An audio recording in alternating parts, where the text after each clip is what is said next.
Good morning dear friends, welcome to Safalta career sure. दोस्तों, Indian constitution की कड़ी में आज एक नेक्स्ट टॉपिक लेकर के आए हैं। कल हम लोगों ने पार्ट से मोस्ट इम्पोर्टेंट पार्टों के बारे में चर्चा किया था, उनके बारे में थोड़ी सी क्वेश्चनों के बारे में चर्चा किया था कि महत्वपूर्ण भाग आपके कौन कौन से हैं, आपके लिए कौन से इंपॉर्टेंट है। आज उसी क्रम में आपको नेक्स्ट टॉपिक लेकर के आए हैं शेड्यूल से संबंधित। चलिए स्टार्टिंग करते हैं शेड्यूल के बारे में।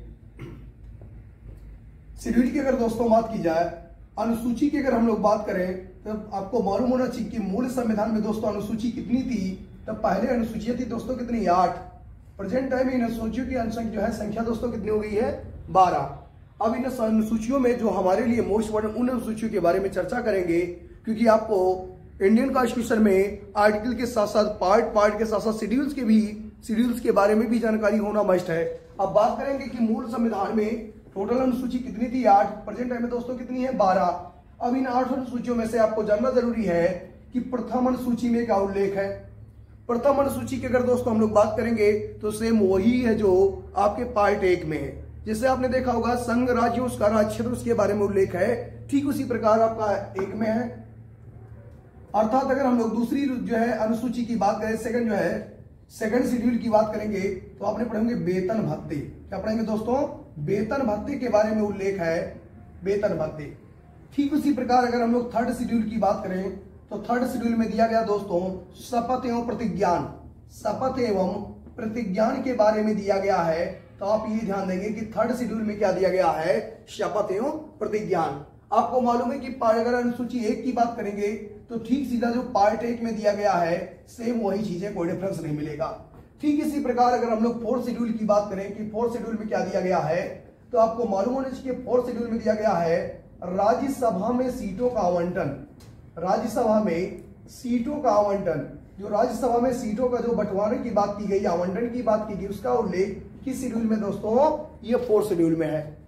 नेक्स्ट आपका है, अगर हम लोग फिफ्थ शेड्यूल की बात करें, 5वीं अनुसूची की बात करें तो ये जो आपका है एससी और एसटी से संबंधित है, अर्थात अनुसूचित जाति और अनुसूचित जनजाति क्षेत्रों के प्रशासन से संबंधित है। वो कौन से शेड्यूल में, वो दोस्तों फिफ्थ शेड्यूल में है। अगर हम लोग बात करें सिक्स्थ शेड्यूल की कि छठी अनुसूची में किसका उल्लेख है, ये मोस्ट बड़ा क्वेश्चन आपका छठी अनुसूची का। अर्थात इसमें नॉर्थ ईस्ट के कुछ ऐसे एरियाज है, जैसे आपको मालूम होना चाहिए कि एएम टीएम दोस्तों क्या हो जाएंगे, एएम टीएम, अर्थात असम, मेघालय, त्रिपुरा और मिजोरम जनजातीय क्षेत्रों के प्रशासन से संबंधित है। अर्थात इसमें लोग बड़ा कंफ्यूज होते हैं, आपको मणिपुर ना होकर के क्या होगा दोस्तों, मिजोरम। जैसे ए से क्या हो जाएगा, असम, मेघालय, त्रिपुरा और मिजोरम। ये छठी अनुसूची में दिया गया है। अभी तक जितनी भी अनुसूची आपने पढ़ा उसमें से इंपॉर्टेंट आपकी छठी अनुसूची है। अर्थात जितने भी शेड्यूल से सभी को ध्यान देने की जरूरत नहीं है, बट जानना मस्ट है। इसमें आपका इंपॉर्टेंट जो है कौन सा शेड्यूल है, वो 6th शेड्यूल है। ठीक इसी प्रकार अगर हम लोग 7th शेड्यूल की बात करें कि 7th शेड्यूल में दोस्तों क्या दिया गया है, तो 7th शेड्यूल में आपको मालूम है इसमें सूचियों का उल्लेख है। अर्थात आपको मालूम है समवर्ती सूची, नेक्स्ट आपको मालूम है कि संघ सूची, और नेक्स्ट दोस्तों आपको मालूम होना चाहिए कि राज्य सूची। अब इसमें लिख करके पूछेगा प्रेजेंट टाइम में कितने सब्जेक्ट है। तो अगर हम लोग संघ सूची की बात करें दोस्तों और समवर्ती की अगर हम लोग बात करें तो राज्य की बात करें, राज्य सूची में लगभग कितने हैं आपके, 61 है। और अगर हम लोग बात करेंगे संघ सूची की अगर बात करेंगे तो दोस्तों इसमें कितने सब्जेक्ट हैं, 100 हैं। ठीक उसी प्रकार अगर हम लोग समवर्ती सूची की बात करें तो दोस्तों इसमें कितने हैं, 52 हैं। अभी सेम क्वेश्चन इनके मध्य से आए थे, अर्थात 7th शेड्यूल भी आपके लिए इंपॉर्टेंट है। और 7th शेड्यूल में एक बात करेंगे अगर हम लोग कि ये समवर्ती सूची दोस्तों कहां की देन है, तो आपको मालूम होना चाहिए दोस्तों ये ऑस्ट्रेलिया की देन है। कहां की देन है, ऑस्ट्रेलिया। अर्थात 7th शेड्यूल में ये जो शक्तियों के पृथक्करण की बात की गई, अर्थात डिवाइडेशन जो दिया गया समवर्ती, संघ और राज्य सूची का, तो राज्य सूची में टोटल सब्जेक्ट कितने, 61 है। संघ में कितने हैं, 100 है। और दोस्तों समवर्ती में कितने हैं, समवर्ती में आपको मालूम 52 है। अब इसी प्रकार अगर 7th शेड्यूल के बाद अगर 8वीं अनुसूची की बात की जाए कि 8वें शेड्यूल में क्या है, तो 8वीं अनुसूची में दोस्तों आपको मालूम होना चाहिए कि संविधान में मान्यता प्राप्त कितनी लैंग्वेज का उल्लेख किया गया, 22। कितनी भाषा है प्रेजेंट टाइम में, 22। अब आपको मालूम होना चाहिए कि इन 22 भाषाओं का उल्लेख 8वीं अनुसूची में है। और 8वीं अनुसूची में 22 से पहले दोस्तों कितनी थी, 18। अर्थात 18 और 4 यानी टोटल कितनी होगी, 22। तो ये जो 4 जुड़ी दोस्तों, ये किस अमेंडमेंट एक्ट के माध्यम से, 92 अमेंडमेंट एक्ट 3 का इस माध्यम से 4 भाषाओं को जोड़ा गया और टोटल दोस्तों कितनी होगी, वो 22 हो गई। तो संविधान में मान्यता प्राप्त अगर लैंग्वेज की बात की जाए तो दोस्तों कितनी है, 22 है। और ये चारों जो लास्ट वाली जुड़ी दोस्तों, ये किस माध्यम से जुड़ी, तो आपने पढ़ा होगा बोडोमास। किससे, बोडोमास से। बोडो, डोंगरी, मैथिली और संथाली, इन चारों को जोड़ने के बाद टोटल कितनी हो गई, ये 22 हो गई। इससे पहले अगर 3 आपने पढ़े होंगे तो 3 वो नमक के माध्यम से जुड़ी गई थी, अर्थात 71 अमेंडमेंट एक्ट 1992 के तहत, और वो नमक के नेमाली, मरकुरी और कुमकली।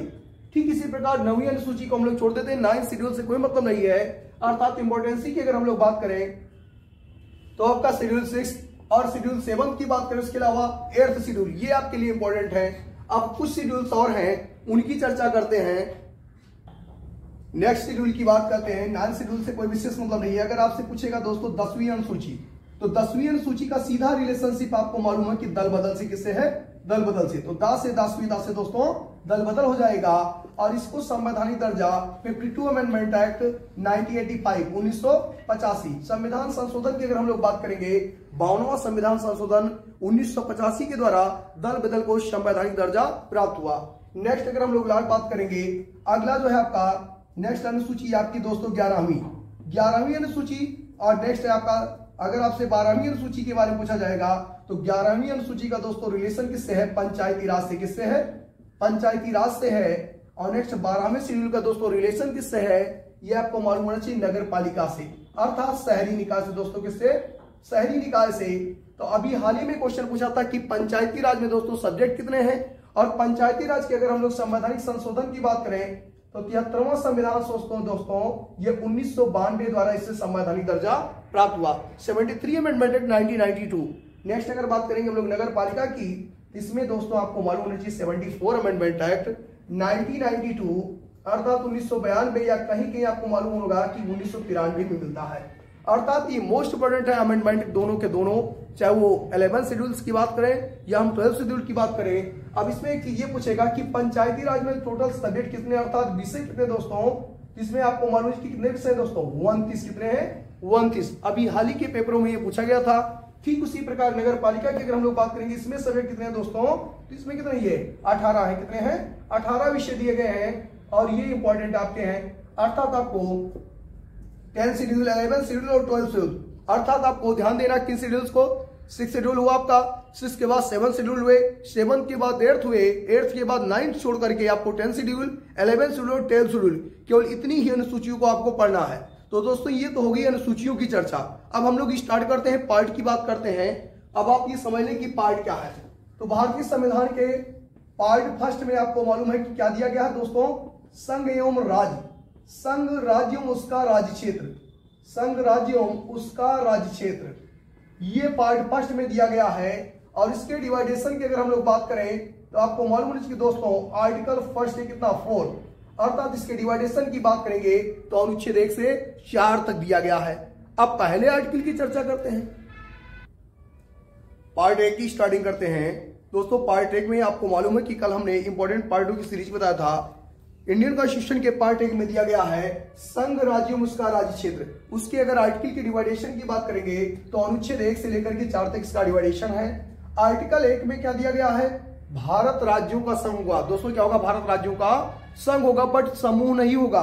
तो आप ये ध्यान देंगे कि भारत राज्यों के क्या होगा, संघ होगा, अर्थात इंडियन होगा। मोस्ट बड़े क्वेश्चन है, यूपीएसआई वगैरह में रेगुलर ये क्वेश्चन आते हैं। अर्थात आपसे लेकर के पूछेगा भारत का और कोई नाम है, भारत का नाम है दोस्तों इंडिया, अर्थात इंडिया दैट इज भारत, या भारत अर्थात इंडिया। ये उल्लेख आपको मिलेगा दोस्तों किस अनुच्छेद में, 1 में। नेक्स्ट आर्टिकल 2 की बात करते हैं। आर्टिकल 2 में दिया गया नए राज्यों का प्रवेश एवं उनकी स्थापना, नए राज्यों का प्रवेश एवं उनकी स्थापना।